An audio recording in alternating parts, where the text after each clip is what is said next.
au chapitre 8, et puis on va lire les versets 1 à 21. La parole de Dieu dit ceci. « Ensuite, Jésus allait de ville en ville et de village en village, prêchant et annonçant la bonne nouvelle du royaume de Dieu. Les 12 étaient auprès de lui avec quelques femmes qui avaient été guéries d'esprits malins et de maladies. Marie, dite de Magdala, de laquelle étaient sortis 7 démons. Jeanne, femme de Chuza, intendant d'Hérode, Suzanne et plusieurs autres qui l'assistaient de leurs biens.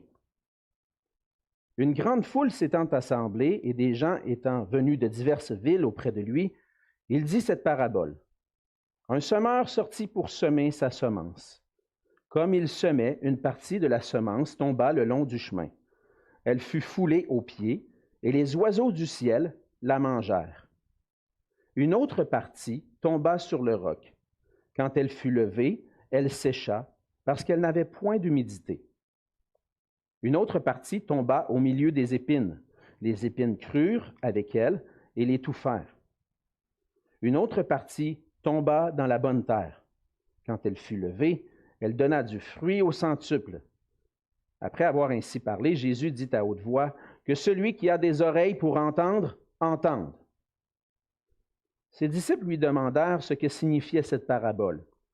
Il répondit, « Il vous a été donné de connaître les mystères du royaume de Dieu, mais pour les autres, cela leur est dit en parabole, afin qu'en voyant, ils ne voient point, et qu'en entendant, ils ne comprennent point. » Voici ce que signifie cette parabole.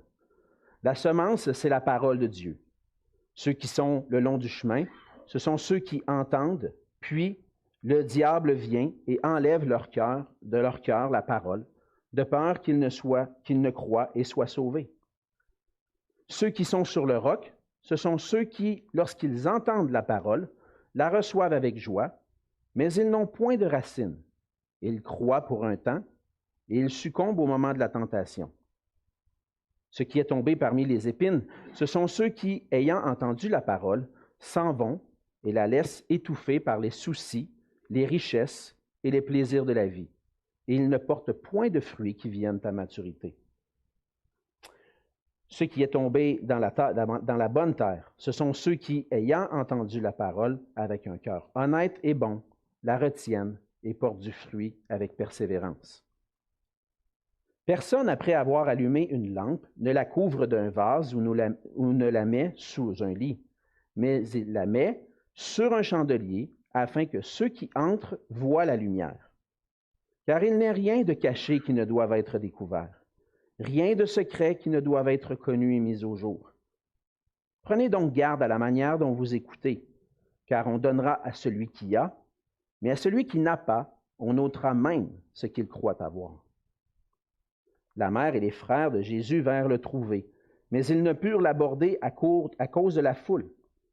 On lui dit, « Ta mère et tes frères sont dehors, et ils désirent te voir. » Mais il répondit, « Ma mère et mes frères, ce sont ceux qui écoutent la parole de Dieu et qui la mettent en pratique. » On va se courber dans un mot de prière.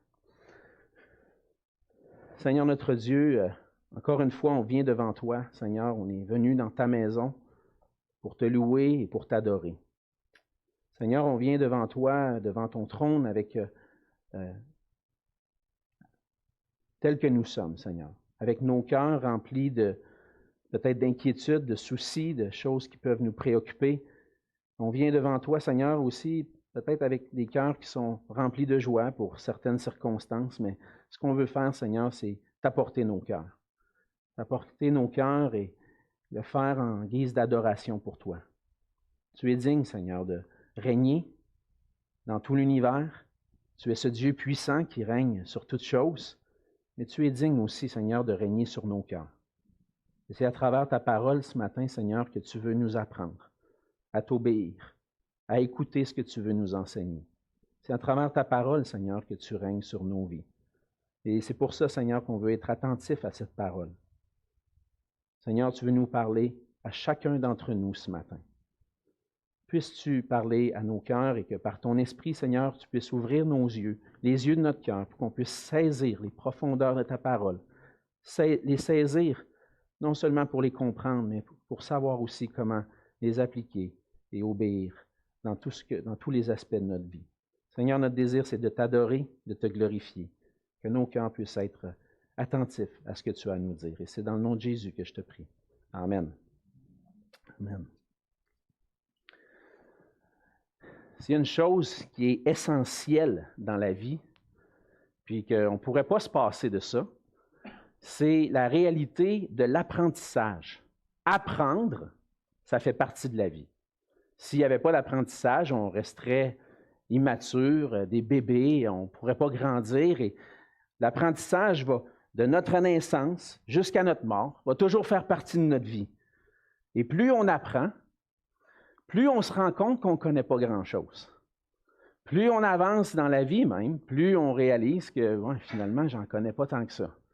On a beau avoir fait des études, on peut avoir été au secondaire, finir notre secondaire, puis dire « Ah là, je n'ai assez appris. » Quand on était adolescent, on pensait que « Ah, c'est beau, j'ai tout appris, maintenant je veux commencer la vie. » Là, on arrive au cégep, on apprend d'autres choses, puis peut-être un métier, puis on dit « Oh, mon ami, finalement, j'ai besoin d'apprendre encore. » Alors, on va à l'université, on fait un bac, on fait une maîtrise, il y en a qui vont faire un doctorat, puis pour avoir passé ce parcours-là, je peux dire qu'à la fin, on dit « Je ne connais pas grand-chose. » Plus on apprend, plus on réalise qu'on ne connaît pas grand-chose. Puis pour apprendre, on va être soumis à des personnes qui vont nous enseigner. On va être soumis à des professeurs à l'école ou peut-être même sur le marché du travail, à des gens qui vont nous former, qui vont nous montrer comment ça fonctionne. Et si on arrive sur le marché du travail et puis qu'on n'écoute pas ce que notre supérieur ou notre superviseur va nous dire, puis nous montrer comment le faire, ils ne nous garderont pas longtemps. On doit écouter, on doit suivre et on doit obéir à ce qu'on nous enseigne. Être un disciple de Jésus-Christ, c'est être un apprenant, c'est être un étudiant, apprendre ce que Jésus veut nous enseigner. Et la vie chrétienne est une vie où on apprend constamment. On peut apprendre des choses au travers de la parole. Et on peut apprendre beaucoup de choses à travers de la parole. Et plus on l'étudie, plus on réalise qu'il y a des nouvelles choses qu'on découvre. Même en préparant le message de ce matin, j'ai découvert des choses. J'ai compris certains aspects du passage que je n'avais pas compris de cette façon-là avant. Et donc, plus on étudie, plus on apprend. Mais ce qui est le plus difficile, ce n'est pas de connaître des choses, de savoir les choses, mais d'avoir la sagesse de les mettre en pratique. La parole de Dieu dit « Aime ta femme comme Christ a aimé l'Église ». Ah oui, ça je le sais, il n'y a pas de problème. Mais quand c'est le temps de le mettre en pratique dans la vie de tous les jours, quand il y a des petites difficultés qui viennent, oh, là, c'est une autre paire de manches. Et là, ce qui est important de comprendre pour nous, c'est qu'on peut tous connaître bien des choses. Mais qu'est-ce que ces choses-là vont provoquer dans nos vies? Est-ce qu'on va arriver à les mettre en pratique? Est-ce qu'on va avoir cette sagesse d'obéir à ce qu'on apprend? On a tous besoin d'apprendre de la part du Seigneur Jésus, puis jamais quelqu'un pourra dire « C'est fait, j'ai tout appris, j'ai plus rien à apprendre. » On a tous bien des choses qu'on sait, peu importe le nombre d'années qu'on a dans le Seigneur, des fois avec le nombre d'années, même avec des décennies, des fois ça fait 30, 40 ans, 50 ans que j'appartiens au Seigneur, je dois encore porter attention à comment j'obéis au Seigneur. Et on a tendance à penser qu'on peut être sage, qu'on connaît tout. Mais on doit faire attention à cette pensée-là. Dans le passage de ce matin, c'est la mise en garde que Jésus nous met devant nous. On voit un des enseignements les plus importants de Jésus. Un enseignement auquel on a constamment besoin de revenir. Dans le contexte du passage, après avoir, dans le chapitre 7, montré plusieurs exemples de foi, mais de foi particulière, la foi de gens qui ne faisaient pas nécessairement partie du peuple juif ou des gens qui étaient exclus, comme des femmes veuves et des femmes pécheresses. Jésus va montrer la foi de ces gens-là.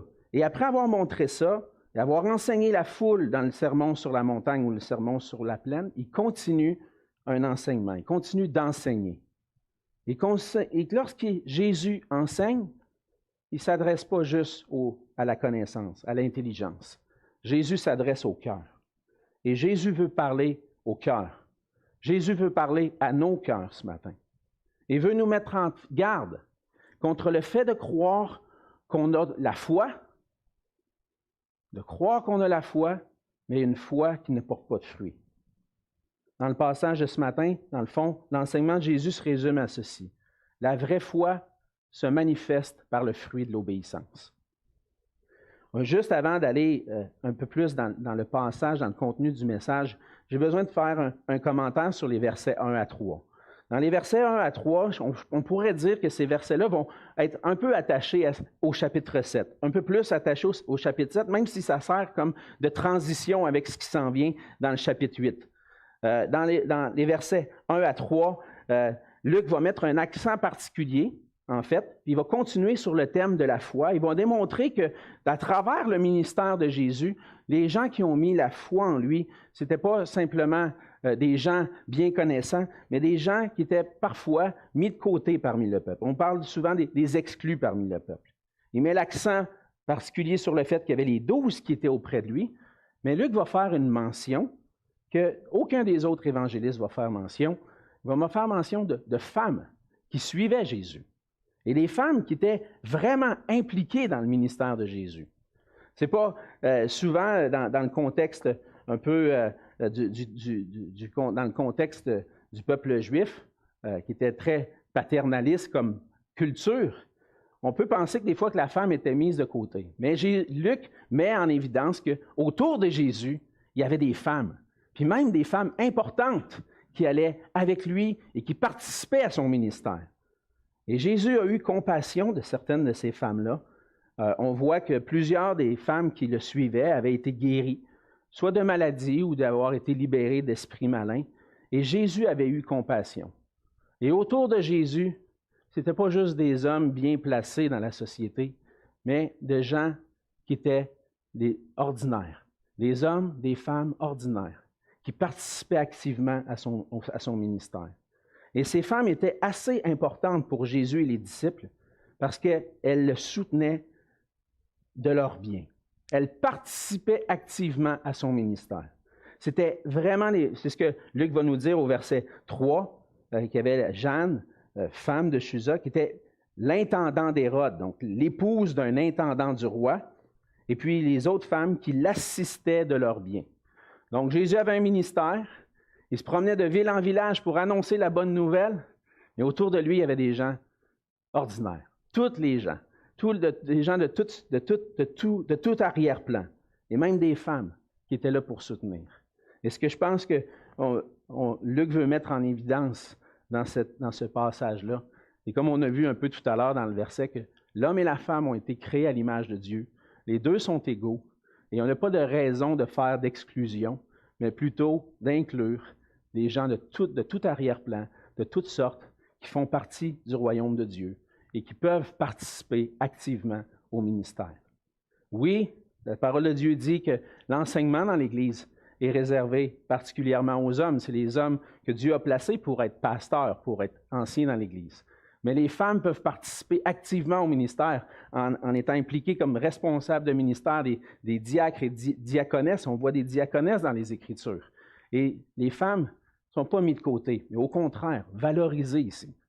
Et puis dans le ministère de Jésus, dans le ministère de l'Évangile, toute personne, hommes et femmes, peuvent participer activement au ministère de l'Évangile. Et on voit qu'il y avait des femmes importantes qui soutenaient de façon importante le ministère de Jésus. Maintenant, on arrive dans une autre section. Une autre section qui va parler un peu plus d'un enseignement de Jésus regardant la parole de Dieu. Qu'est-ce qu'on fait avec la parole de Dieu? Et dans le reste du passage, on voit que Jésus va continuer son ministère en enseignant que les véritables membres de la famille de Dieu vont le manifester en écoutant la parole de Dieu attentivement et en y obéissant entièrement. En d'autres mots, pour faire partie de la famille de Dieu, je dois écouter la parole de Dieu attentivement et lui obéir pleinement. Mais pour pouvoir porter du fruit et manifester l'obéissance, manifester que je fais partie de la famille de Dieu, j'ai 3 attitudes nécessaires. Et c'est ce qu'on va voir ensemble ce matin. 3 attitudes nécessaires pour porter du fruit. Premièrement, je dois surveiller ce qui peut empêcher la parole de porter du fruit dans ma vie. surveiller ce qui peut empêcher la parole de porter du fruit. Et c'est ce qu'on voit dans les versets 4 à 15, entre autres, à travers la parabole qu'on appelle souvent la parabole du semeur. En fait, le vrai titre, le titre plus juste pour cette parabole-là, ça devrait être la parabole des terres. Parce qu'en réalité, ce que Jésus adresse, sur qui Jésus met l'accent, ce n'est pas le semeur, mais plutôt les terres. La terre qui va recevoir la semence. Jésus va raconter une parabole pour nous aider à comprendre une vérité. La vérité de l'importance de porter du fruit dans notre vie. Mais avant d'examiner un peu plus en détail cette parabole-là, on a besoin de comprendre pourquoi Jésus décide de parler en parabole, et Luc va nous expliquer pourquoi. Pourquoi Jésus décide d'enseigner et de parler en utilisant des paraboles?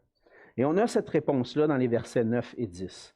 Parce que les disciples vont lui poser la question. Qu'est-ce que ça signifie, cette parabole-là? Tu nous enseignes ça, puis pas sûr de saisir. Et Jésus va donner une raison pourquoi il parle en parabole. Pourquoi il leur a enseigné cette parabole-là? Pourquoi il l'a enseigné de cette façon-là? Il dit, il vous a été donné de connaître les mystères du royaume, mais pour les autres, cela leur est dit en parabole, afin qu'en voyant, ils ne voient point, et qu'en entendant, ils ne comprennent point. Jésus va expliquer d'utiliser la parabole pour enseigner en se basant sur un passage dans Ésaïe au chapitre 6. Pour ceux qui se rappellent, dans Ésaïe 6, c'est le passage où Ésaïe a une vision de l'Éternel des armées qui est assis sur le trône et il voit les chérubins qui chantent la gloire de Dieu, qui disent sans cesse la sainteté de l'Éternel. Et puis, dans cette vision-là, face à cette vision-là, Ésaïe tombe à terre, tombe à genoux et dit « Malheur à moi, je suis perdu parce que mes yeux ont vu le roi de gloire. » Et Dieu va faire en sorte qu'il va faire grâce à Ésaïe en le purifiant de ses péchés, en apportant une pierre sur un autel, d'un sacrifice qui a été offert. Et puis, une fois que cette pierre-là a touché les lèvres d'Ésaïe, il est purifié de son péché. Et là, Dieu va l'appeler. Il dit, « Qui enverrai-je? Qui va parler pour moi? » Puis Ésaïe va dire, « Me voici, envoie-moi. » Mais il dit, « Qu'est-ce que je vais dire? » Mais tu vas aller parler au cœur de ce peuple. Puis lorsque tu vas leur parler, ils vont entendre, mais ils vont écouter, mais ils n'entendront pas réellement. Parce que leur cœur va être endurci.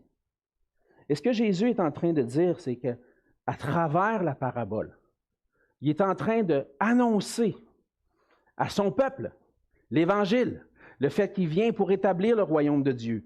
Mais ceux qui n'ont pas reconnu Jésus comme le Messie, ceux qui le rejettent, qui ne sont pas attentifs à sa parole, ils entendent, mais ils ne comprennent pas. Ils voient, mais ils ne voient pas réellement. Et le Seigneur, en quelque sorte, endurcit le cœur de ceux qui ne le reconnaissent pas, Jésus, comme étant le Messie. Mais à ceux qui ont un cœur ouvert, qui ont un cœur pour comprendre, le Seigneur enlève, en quelque sorte, l'incompréhension. On va dire, pour utiliser les mots de l'apôtre Paul, il enlève le voile qui est sur leur cœur pour qu'ils puissent saisir la grâce de comprendre les paroles. Et à travers le fait que Jésus parle en parabole, Jésus est en train, en quelque sorte, d'apporter un jugement. Il dit, tu n'as pas voulu me reconnaître comme le Messie, mais tu ne saisiras pas toutes les vérités du royaume que je suis venu apporter. Mais si tu as un cœur ouvert, et si tu as placé ta foi en moi, je vais ouvrir tes yeux, je vais t'illuminer pour que tu puisses comprendre les réalités du royaume de Dieu. Et cette réalité-là, c'est que devant ce que Jésus nous présente, devant l'enseignement de Jésus, on doit se poser la question, quelle est mon attitude concernant Jésus? Est-ce que j'accepte sa parole ou je suis en train de refuser sa parole? Est-ce que je suis vraiment en train de voir qui il est, de voir comment sa parole peut transformer ma vie? Est-ce que je suis réellement en train d'écouter ou est-ce que je suis en train de refuser sa parole? Et cette décision-là, lorsqu'on vient à Jésus, a un effet sur nous, sur ce qu'on peut comprendre du royaume de Dieu. Et Jésus dit, vous êtes mes disciples, vous avez entendu, vous avez cru, Maintenant, je vais vous faire comprendre les mystères du royaume de Dieu. Il y a des mystères dans le royaume de Dieu. Il y a des choses qui sont difficiles à saisir, difficiles à comprendre. Mais pour vous, c'est donné. Et Dieu, à travers la parole que Jésus apporte, va faire grâce. Il va leur faire grâce, puis il va dire, maintenant, je vais vous permettre de voir, je vais vous permettre d'entendre, pour que vous puissiez comprendre. Alors, Jésus raconte la parabole des terres. La parabole des terres nous montre ce qui peut faire obstacle à recevoir la parole afin de lui obéir. Et Jésus va présenter 5 obstacles pour porter du fruit. 5 obstacles auxquels on doit porter une grande attention. Êtes-vous en train d'écouter? Êtes-vous en train d'entendre ce que Jésus dit? Portez attention à ça. Premièrement, il y a un obstacle. Lorsque j'entends la parole de Dieu, le premier obstacle qu'on voit au verset, qui est mentionné au verset 5, mais expliqué au verset 12, c'est qu'il y a une semence qui tombe le long du chemin. Et lorsque cette semence-là tombe le long du chemin, est foulée aux pieds, les oiseaux du ciel viennent la manger. Qu'est-ce que ça veut dire? Jésus montre que le diable est à l'œuvre. Lorsque j'écoute la parole de Dieu, le diable est à l'œuvre. Le diable est à l'œuvre pour venir enlever la parole de Dieu pour pas qu'elle soit en train de porter du fruit. Et le diable est là, travaille, il y a un combat spirituel entre Dieu et le diable qui ne veut pas que la parole de Dieu porte du fruit. Il veut empêcher les gens de croire en Jésus comme le Messie. Et ceux qui ne l'ont pas encore reconnu comme Messie font partie de ces gens-là. Ils ont entendu la parole, mais ça n'a pas porté d'effet dans leur vie. Le diable est venu enlever. Alors, certains vont entendre la parole, mais d'autres, puis ils vont la recevoir, mais d'autres vont la rejeter aussitôt, car leur cœur n'est pas disposé à la recevoir. Le premier obstacle, c'est l'œuvre du diable. Quelle est votre disposition présentement? Êtes-vous disposé à entendre la parole de Dieu? Êtes-vous non seulement disposé à l'entendre, mais aussi la recevoir pour qu'elle puisse porter du fruit? Est-ce que la parole de Dieu a un effet sur votre cœur? C'est la première question qu'on doit se poser. C'est avec ce premier obstacle. Est-ce que je reçois cette parole-là? Le deuxième obstacle qu'on voit et qui est manifesté à travers la semence qui tombe sur le roc. Les gens vont parfois entendre la parole et la recevoir. Aussitôt, wow, quel beau message! L'évangile de Jésus. Oh, Jésus est mort à la croix pour mes péchés. Ah, c'est merveilleux. Ah, Jésus est merveilleux. Je l'accepte. Je fais profession de foi. Je m'avance en avant. Je me fais baptiser. Aussitôt qu'il y a une tentation ou une épreuve qui vient, fini. Pourquoi? Elle n'est pas tombée dans une bonne terre. Elle n'a pas trouvé la nourriture nécessaire pour croître, grandir. Aussitôt qu'il y a eu une épreuve, cette parole-là n'a pas eu son effet. Et ces gens-là sont comparés, on peut les comprendre comme étant ceux qui acceptent la parole d'une façon intellectuelle. Ça fait beaucoup de sens. Ça a beaucoup de sens, l'Évangile. Ah oui, je comprends ça, oui, je comprends très bien, mais elle n'a aucun effet dans le cœur. Qui fait que ça va se démontrer par une joie. « Hey, wow, c'est bon ça, moi je vais aller à cette église-là, puis j'embarque dans tout ce qui peut se passer, je vais faire un cours de baptême, je vais me préparer, je vais être baptisé, puis là, à un moment donné, la tentation va venir, l'épreuve va venir, et puis là, j'ai perdu toute la foi que je pouvais avoir. Mais c'est une foi qui n'était pas réellement du cœur. C'est une foi qui, en réalité, semble montrer qu'elle est réelle, mais elle n'est pas réelle. Et on va voir souvent, ça va arriver souvent. Déjà, j'ai grandi dans l'Église, OK? Je suis dans l'Église depuis 44 ans, on peut le dire comme ça. Le Seigneur m'a sauvé, j'avais 5 ans, et je n'ai vu passer des gens qui acceptent la parole, qui se font baptiser, puis tout d'un coup, là, on les regarde, puis ils ont abandonné la foi. Pourquoi? Des fois, on pense que c'était réellement une profession de foi, puis des fois, on se réjouit, « Hey, il est sauvé! » Attendez un peu. Attendez un peu avant de dire qu'il est sauvé. Ce qui va nous montrer qu'il est réellement sauvé, c'est sa persévérance dans la foi puis dans l'obéissance. C'est le fruit qu'il va porter à long terme. Alors, on ne peut pas juger les cœurs. Ce qu'on peut voir, c'est Ah, il a accepté, il a fait profession de foi, on peut dire ça. Et on va voir par la suite si cette profession de foi-là était réelle. Qu'en est-il de vous? Comment vous recevez, comment avez-vous reçu la parole? Êtes-vous prêt à marcher avec Christ, quoi qu'il en coûte? Ou est-ce que une épreuve dans votre foi va faire en sorte que vous arrêtez de porter du fruit, vous allez abandonner la foi? C'est la question que Jésus dit. Que celui qui a des oreilles pour entendre, entende. Le troisième obstacle qu'on voit dans le passage, c'est les soucis, les richesses et les plaisirs de la vie. Et là, je pense qu'on va plus on avance, plus on se rapproche de peut-être une réalité qu'on peut vivre. Dans le passage au verset 14, Jésus va dire que ce qui est tombé parmi les épines, dans le fond, la semence qui est tombée parmi les épines, c'est ceux qui ont entendu la parole, qui s'en vont.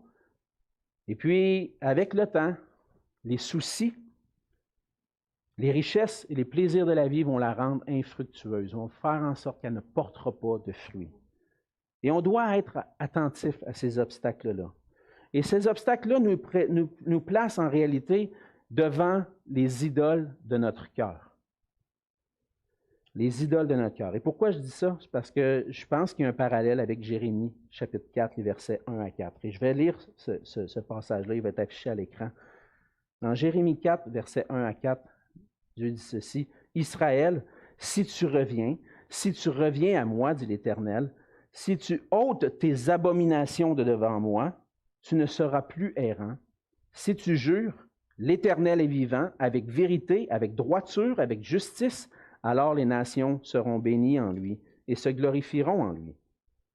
Car ainsi parle l'Éternel aux hommes de Juda et de Jérusalem. Défrichez-vous un champ nouveau et ne semez pas parmi les épines. Circoncisez-vous pour l'Éternel. Circoncisez vos cœurs, hommes de Juda et habitants de Jérusalem, de peur que ma colère n'éclate comme un feu et ne s'enflamme sans qu'on puisse l'éteindre, à cause de la méchanceté de vos actions. Et en réalité, dans le fond, la question est la suivante. Par quoi est-ce que nos cœurs sont préoccupés? Qu'est-ce qui nous motive? La réalité, dans le fond, c'est que dans le passage de Jérémie 4, Dieu est en train d'adresser le fait qu'Israël a été idolâtre et s'est tourné vers des idoles de ce monde et des autres peuples. Leur cœur n'était pas entièrement attaché au Seigneur.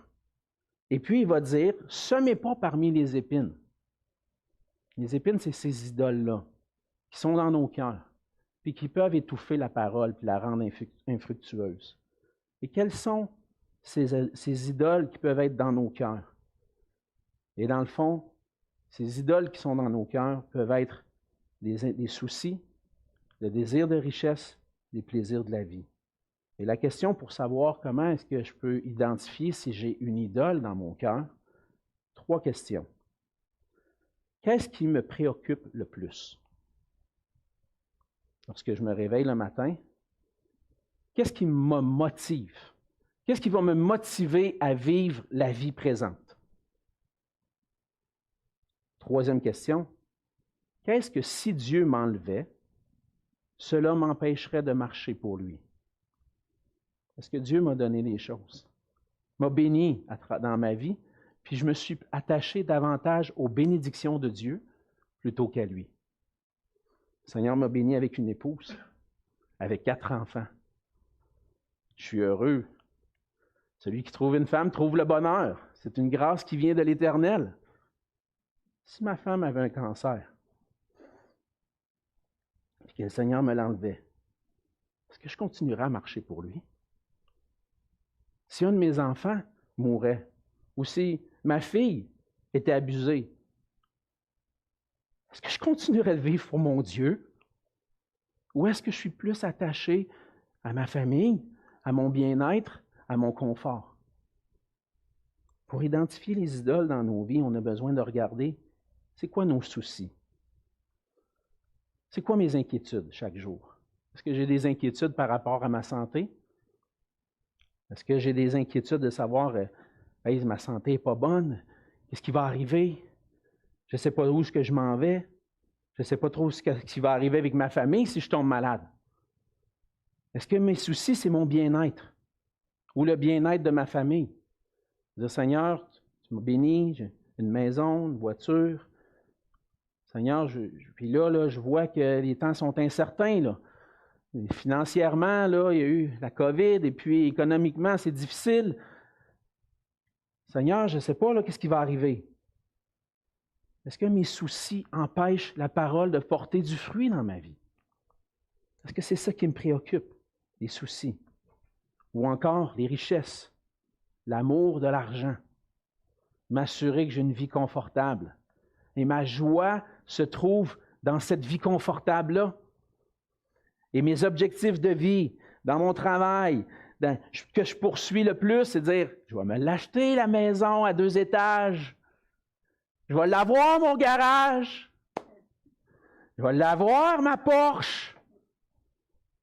Ma TV 70 pouces. J'allais dire Full HD, mais on n'est plus rendu là. 8K. Je vais l'avoir. Je vais me lever chaque matin, je vais aller travailler, je vais grimper les échelons, je vais l'avoir, la vie. Wow! Ça, c'est la vie.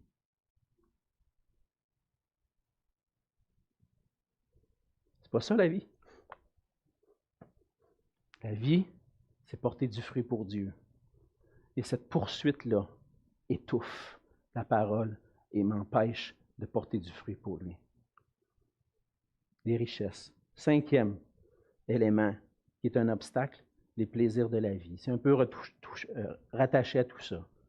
Trouver ma joie et ma satisfaction ailleurs qu'en Dieu.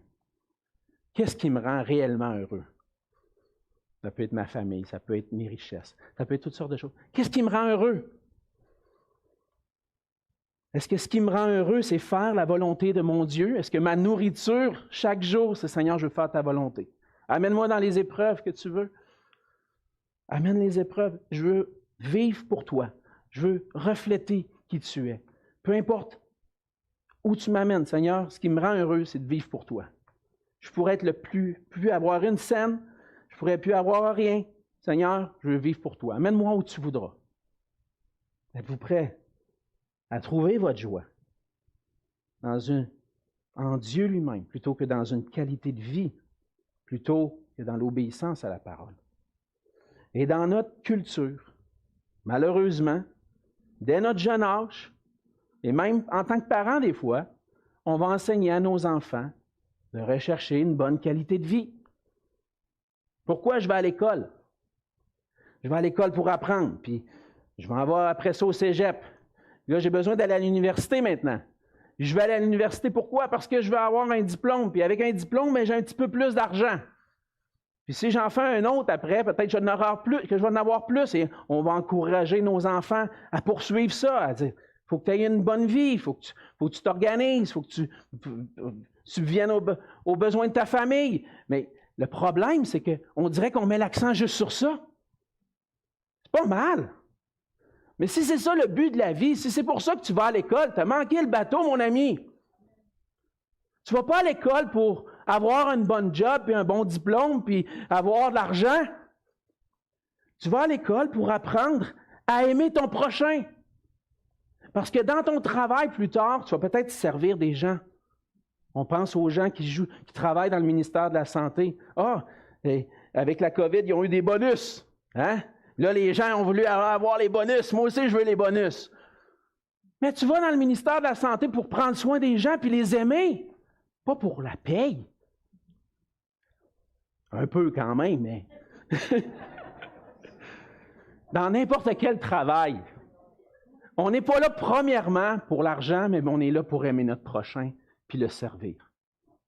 Je suis au service d'un patron, d'une entreprise qui vient en aide au public et je participe dans ça dans le but d'aimer mon prochain. Si ta motivation pour aller à l'école, c'est le gros salaire, tu n'es pas là. Tu n'es pas à bonne place. Jésus dit, si tu veux une motivation pour aller à l'école, si tu veux une motivation dans la vie pour avancer, ça devrait être pour aimer ton prochain puis être là pour le servir. Là, je viens de chambouler toute la pensée d'une culture québécoise qui nous nourrit à vouloir avoir de l'argent. Parce que Jésus vient nous renverser, hein? Il vient tout bousculer. Ce qui est important, ce n'est pas ton confort. Parce que ton cœur est attaché à ces idoles-là. Jésus veut les détruire. On veut les éliminer, ces épines-là. Parce qu'on veut que notre cœur puisse porter du fruit pour Dieu. Et ces obstacles-là viennent étouffer la parole de Dieu, la rendre infructueuse. Ça ne porte pas du fruit qui vient à maturité, mais pour porter du fruit, on a besoin de réaliser ceci, ces 5 obstacles-là qu'on a vus, mais que notre cœur est souvent le plus grand obstacle à la parole. On doit surveiller, porter une attention particulière à tous ces obstacles-là qui peuvent empêcher la parole de porter du fruit dans nos vies. Et ce que le Seigneur Jésus veut nous enseigner, verset 15, c'est qu'on doit avoir un cœur disposé à recevoir et retenir la parole avec persévérance pour qu'on puisse porter du fruit. Et ça demande du travail. Pour cultiver un cœur honnête et bon, pour recevoir la parole. Et donc, on doit travailler à disposer nos cœurs devant le Seigneur pour que nos cœurs soient dans la crainte de Dieu. Et ce qui est le plus important dans la vie, ce n'est pas mon bien-être et mon confort. Les inquiétudes ne servent à rien.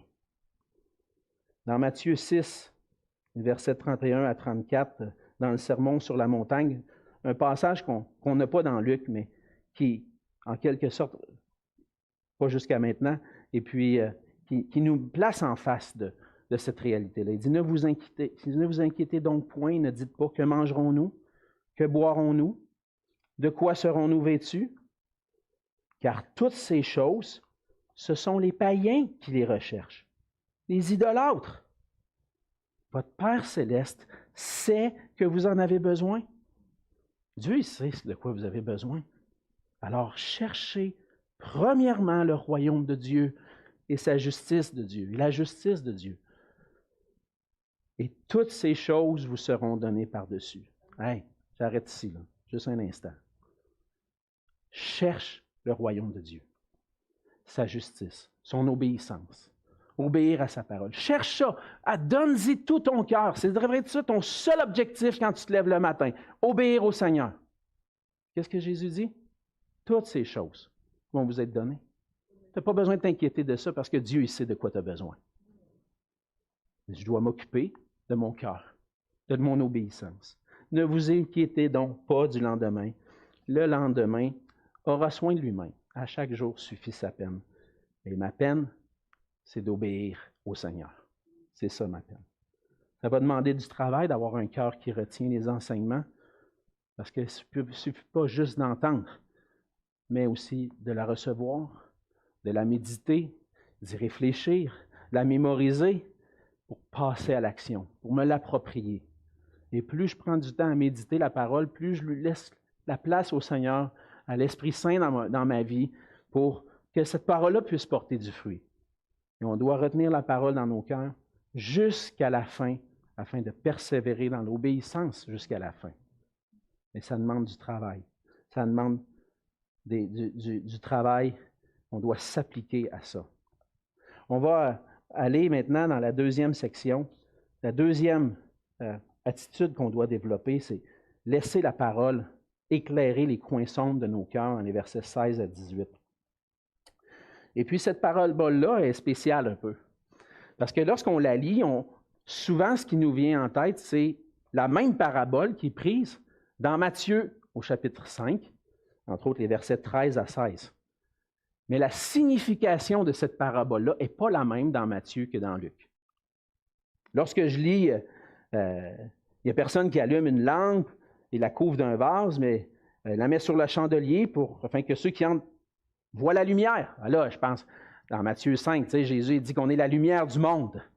Et puis, lorsqu'on allume, là, vu qu'on est la lumière du monde, on ne doit pas cacher la lumière, on doit la mettre dans la visible pour qu'elle puisse éclairer les gens qui sont dans la maison. Puis, dans un sens, vos bonnes œuvres vont faire en sorte que les hommes vont les voir, vont voir ces bonnes œuvres-là, puis rendre gloire à Dieu. Ça, c'est la signification de Matthieu. Maintenant, dans Luc, il faut enlever ça. Ce n'est pas la même signification. La signification dans le contexte de Matthieu, puis qui est aussi dans Marc, c'est que la lumière représente la parole de Dieu, qui vient pour éclairer nos cœurs. Dans le contexte du passage, on voit que la lumière de la parole vient montrer l'état de nos cœurs. Lorsqu'elle vient et qu'elle illumine nos cœurs, elle montre certaines choses qu'on ne voudrait peut-être pas voir. Lorsque la lumière rentre dans la maison de mon cœur, ça, non, ça, il ne faudrait pas qu'on voie ça. Mais qu'est-ce qu'on fait? On va essayer de cacher la lumière. On va essayer de cacher la parole qui vient éclairer mon cœur. On va l'étouffer. On va dire, non, viens pas éclairer ça. Viens pas éclairer ça, Seigneur, non, c'est pas bon ça. La parole de Dieu est efficace. Parce que Hébreux 4 nous dit, la parole de Dieu est vivante et efficace, plus tranchante qu'une épée quelconque à 2 tranchants, pénétrante jusqu'à partager âme et esprit, jointure et moelle. Elle juge les sentiments et les pensées du cœur. Nulle créature n'est cachée devant lui, mais tout est nu et découvert aux yeux de celui à qui nous devons rendre compte.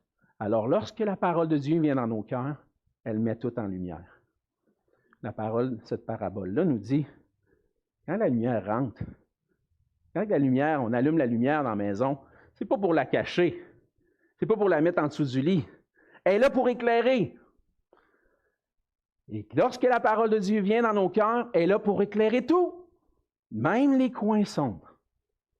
Est-ce qu'on est prêt à ce que Dieu éclaire les coins sombres de nos cœurs? On devrait éviter de cacher cette lumière-là. Ça ne fait pas de sens d'allumer la lumière puis de vouloir la cacher. Lorsque la parole de Dieu vient, elle veut éclairer tout. Et elle met en évidence des choses que je ne voudrais peut-être pas qu'on puisse voir. Mais t'es mieux qu'elle t'éclaire tout de suite, puis qu'elle montre les coins sombres tout de suite. Parce qu'à la fin, verset 17, il n'y a rien de caché qui ne va pas être découvert. Tout va être mis en évidence. Tout va être mis en lumière devant le Seigneur.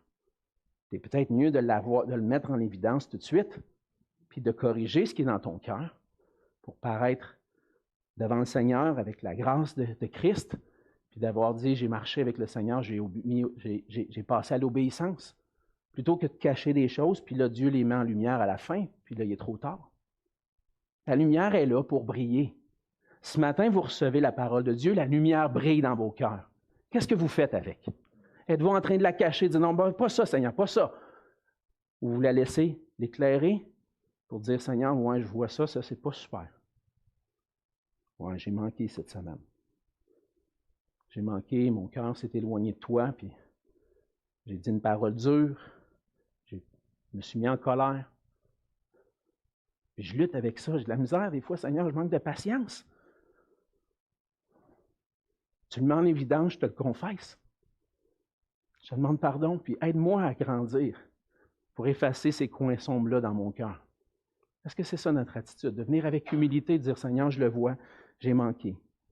Et notre attitude, dans le fond, par rapport à la lumière, Jésus dit que lorsque la parole éclaire mon cœur, elle éclaire mon véritable état spirituel. Et si on la laisse éclairer nos cœurs, on montre qu'on est ses disciples. Prenez donc garde à la manière dont vous écoutez.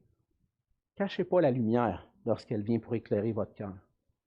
Parce qu'on va donner à celui qui a, mais à celui qui n'a pas, on ôtera même ce qu'il croit avoir.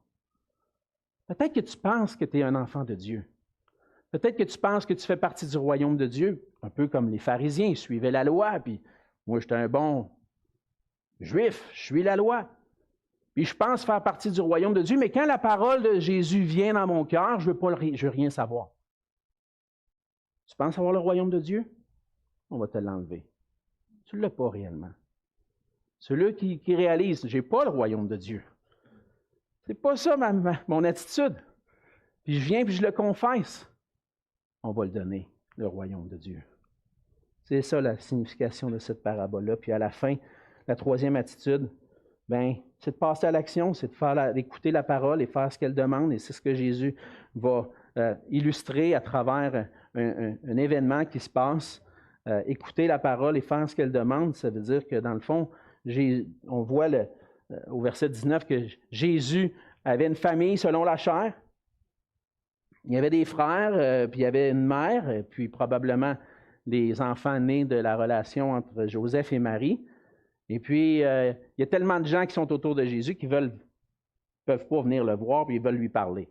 Il y a des gens qui viennent, qui disent « Hey, ta mère, tes frères sont dehors, ils veulent te parler. » Là, Jésus semble un peu insensible. Je ne pense pas que Jésus n'aimait pas sa mère, puis je ne pense pas que Jésus n'aimait pas ses frères, mais il va saisir cette occasion-là pour dire « Voici ma véritable famille. » Ma vraie famille, ce n'est pas ceux qui sont dans la chair. Ma vraie famille, c'est ceux qui écoutent la parole et qui la mettent en pratique. Puis la question, c'est, fais-tu partie de la famille de Jésus? Fais-tu partie de la famille de Jésus?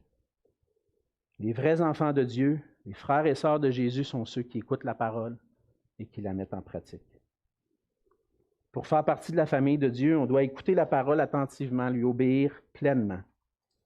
On doit surveiller ce qui peut empêcher nos cœurs, empêcher la parole de porter du fruit dans nos cœurs. On doit laisser la parole éclairer toute notre vie, tout notre cœur. Ne pas cacher les coins sombres. Et on doit écouter la parole et faire ce qu'elle demande. Ce matin, Jésus dit que celui qui a des oreilles pour entendre, entende. Il nous dit aussi, prenez garde à la manière dont vous écoutez. Laissez cette parole-là faire son effet dans vos cœurs. Recevez-la avec un cœur honnête et bon. Est-ce que tu es entièrement réconcilié avec ton Dieu? As-tu reçu la parole de Jésus qui est venu annoncer l'Évangile, le royaume de Dieu, puis qui a accompli tout ce qu'il fallait pour nous en mourant sur la croix, en versant son sang pour nos péchés? As-tu réalisé qui est ton Jésus? Que Jésus est ton Sauveur et qui est aussi ton Seigneur. As-tu reçu cette parole-là? Écoute ce que le Seigneur te dit ce matin. Et si tu l'as reçu, maintenant, vis ce qu'il te demande de vivre. Et pour faire sa volonté, j'ai besoin de dire au Seigneur, sans toi, Seigneur, je ne peux rien faire. Je suis perdu. Viens à mon aide. Viens à mon secours. Fais que par ton esprit, cette parole-là puisse porter du fruit. Je ne serai pas capable tout seul. J'ai besoin de toi. Et c'est par l'humilité et par l'obéissance que le Seigneur va faire en sorte que sa parole va tomber dans nos cœurs, comme dans une terre fertile, pour qu'on puisse porter du fruit pour sa gloire. On va prier ensemble. Seigneur notre Dieu, merci pour ta grâce. Merci pour ton amour envers nous. Seigneur, tes paroles, parfois, nous confrontent avec nous-mêmes, avec nos cœurs. Elles mettent en lumière ces coins sombres dans nos cœurs. Puis on réalise, Seigneur, que humainement, on voudrait fuir ces choses-là, puis la mettre, cette lumière-là, en dessous d'un vase ou la cacher. Mais Seigneur, on a besoin de porter attention à la manière dont on écoute. Donc, que ta lumière puisse briller dans nos cœurs pleinement, Seigneur. Fais ton œuvre en nous. Que ta parole puisse nous sauver, nous sanctifier, nous rendre de plus en plus semblables à toi, Seigneur. On veut porter du fruit au centuple. On veut briller pour toi, on veut briller pour ta gloire. On a besoin de toi. Viens faire cette œuvre dans nos vies, Seigneur. Pour qu'on ne soit pas seulement des auditeurs oublieux, qu'on ne soit pas des auditeurs oublieux, mais des auditeurs qui mettent en pratique ta parole. Et c'est dans le nom de Jésus que je te prie. Amen.